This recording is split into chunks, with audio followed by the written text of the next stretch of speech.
Assalamualaikum warahmatullahi wabarakatuh. Kami dari kelompok 11, Putriana Mulyani Rahayu dan Khairun Nazihah akan mempresentasikan tentang manajemen kurikulum di PAI di perguruan tinggi umum. Jadi kita langsung ke abstraknya.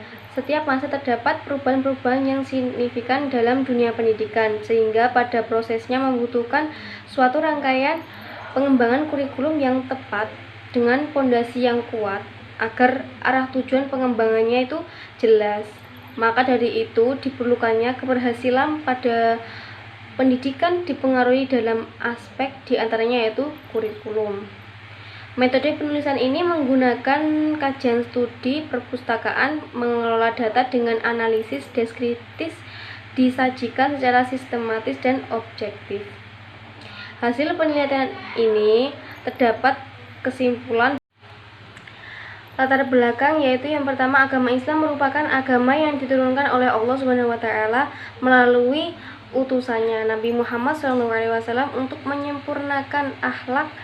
Pendidikan dan pembinaan yang diarahkan adalah untuk memenuhi tugas manusia sebagai hamba Allah yang baik, sebagai khalifah di muka bumi. Kesadaran baik pemimpin maupun guru dalam melaksanakan tugas, khususnya mengelola pembelajaran dengan baik, membantu pencapaian proses pendidikan lebih spiritual, lebih optimal.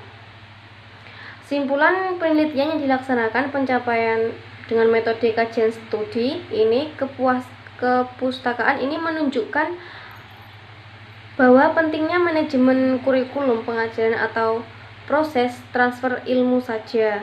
Hal ini terpenting dalam hal pendidikan, yaitu transformasi nilai. Oke, kami di sini menjelaskan tentang rumusan masalahnya ada 3, yaitu apa yang dimaksud dengan manajemen kurikulum, yang kedua apa yang dimaksud dengan pendidikan agama Islam PAI, yang ketiga yaitu bagaimana standar kurikulum pendidikan agama Islam PAI. Kerangka teori yang pertama, manajemen kurikulum. Manajemen berasal dari bahasa Latin yaitu manus, yaitu yang berarti tangan, dan agri yang berarti melakukan.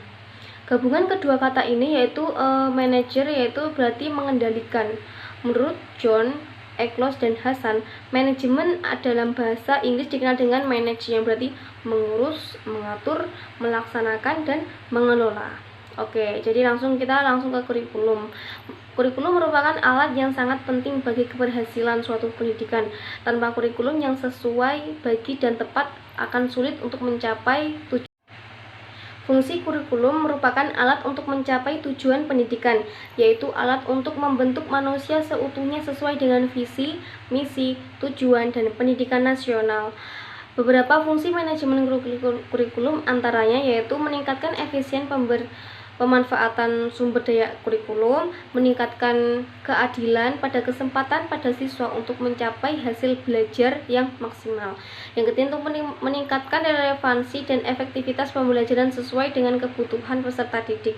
Yang keempat, meningkatkan efektivitas kinerja guru maupun aktivitas siswa dalam mencapai tujuan pembelajaran. Yang kedua yaitu subbab pendidikan agama Islam. Pendidikan agama Islam merupakan suatu program pendidikan yang berupaya untuk menanamkan nilai-nilai Islam melalui proses pendidikan dan pembinaan agar mahasiswa memiliki kemampuan untuk memahami dan mengamalkan ajaran agama. Yang ketiga yaitu standar kurikulum PAI.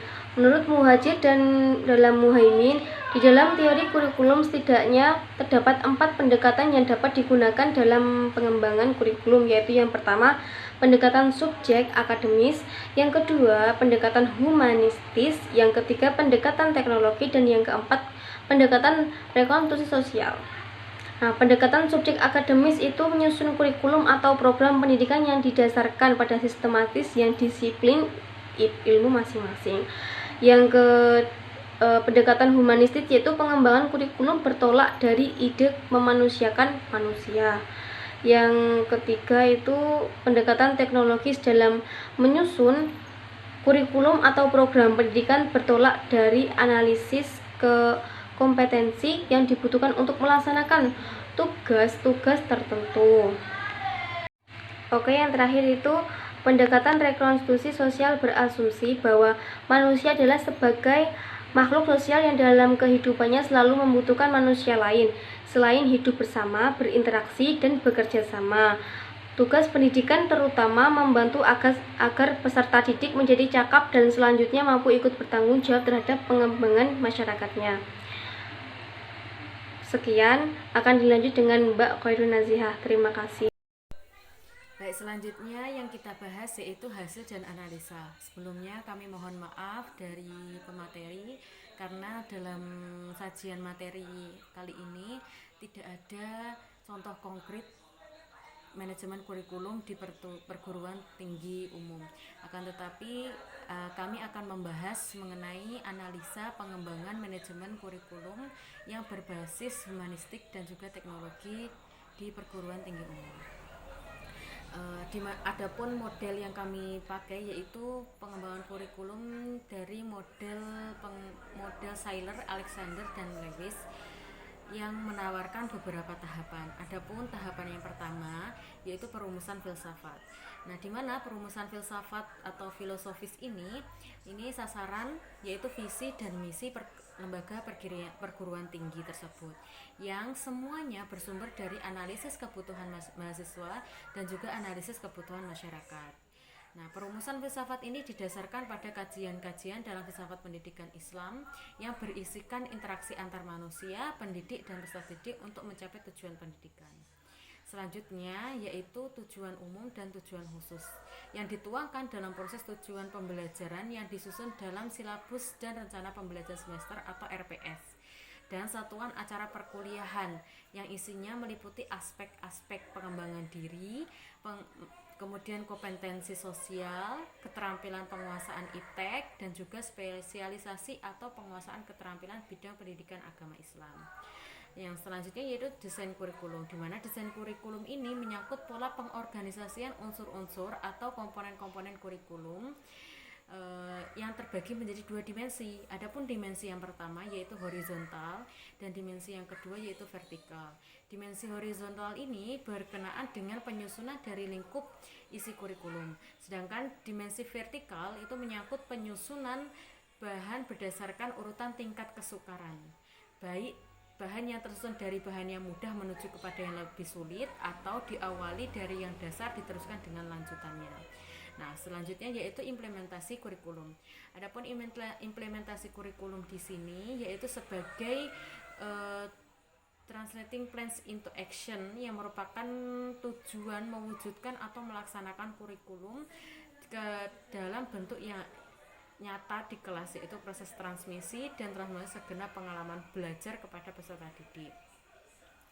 Nah, selanjutnya yaitu evaluasi kurikulum, di mana dalam pengembangan kurikulum pendidikan agama Islam berbasis humanistik dan teknologis ini yaitu dimaksudkan untuk melihat kembali apakah suatu program dalam kegiatan yang direncanakan dan dilaksanakan telah sesuai dengan yang diharapkan atau belum. Nah, adapun kesimpulan dari materi kali ini yaitu di mana manajemen kurikulum adalah suatu sistem pengelolaan kurikulum yang kooperatif, komprehensif, sistemik, dan sistematik dalam rangka mewujudkan dan ketercapaiannya tujuan kurikulum.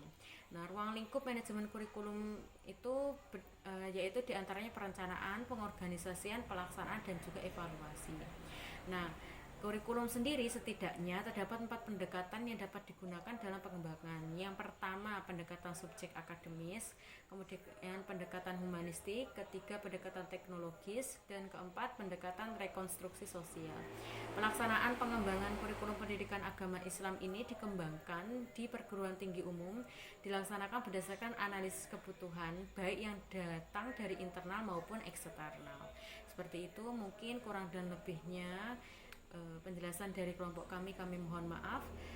Sekali lagi kami mohon maaf karena belum ada contoh konkret bagaimana pengembangan kurikulum di perguruan tinggi umum karena keterbatasan informasi dari kami. Kurang dan lebihnya kami mohon maaf. Wassalamualaikum warahmatullahi wabarakatuh.